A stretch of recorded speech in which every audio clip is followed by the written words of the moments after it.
Well, see, one year I was here with my FJ, it's going a long way back now, and the floods came through and the FJ got stuck on the wrong side of the river. And a fellow named BJ drove it to Sydney and he became my first roadie.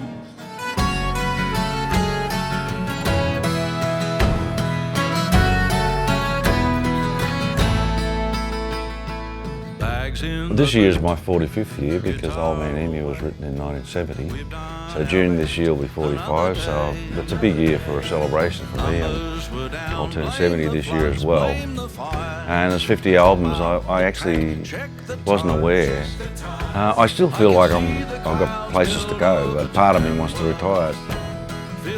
I'm often asked my sense of achievement with having 50 albums and being in the game for 45 years. It really comes from my audiences. I always come out after the show because I've always believed they're the people that put you where you are.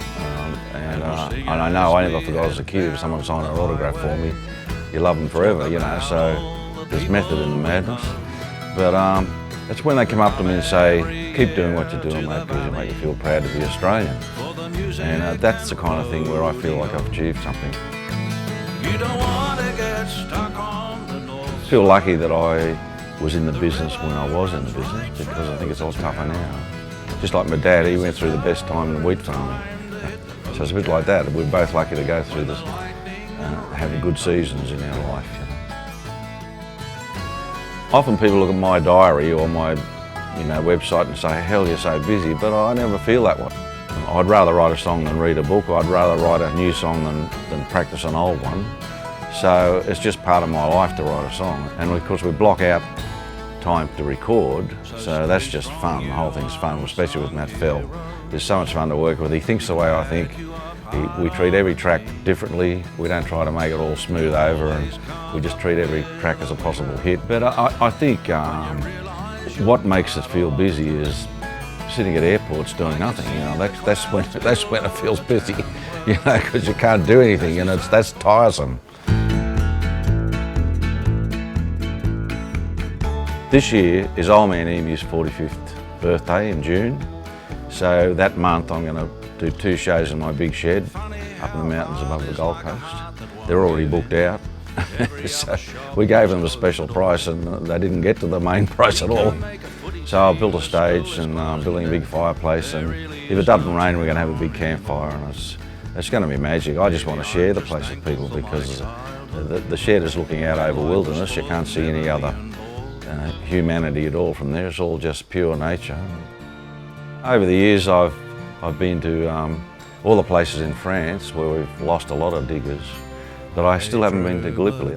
So here's my chance with the cruises come up. They booked me 5 years back. It starts at Fremantle, but then the next stop is Albany, where the diggers actually got on the boat, and from then on we follow the direct route to Gallipoli that the diggers went on.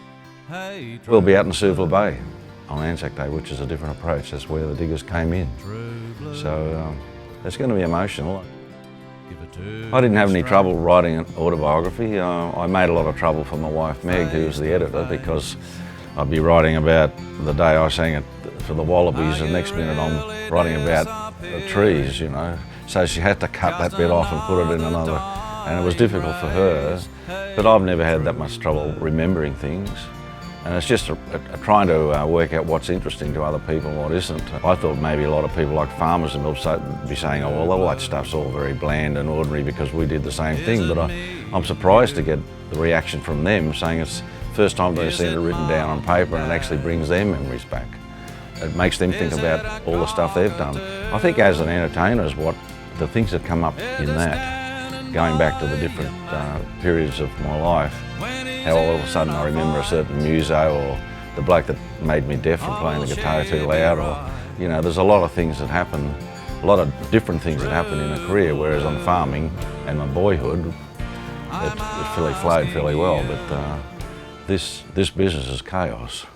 We can't make a footy team, the school is closing down, there really is no town anymore.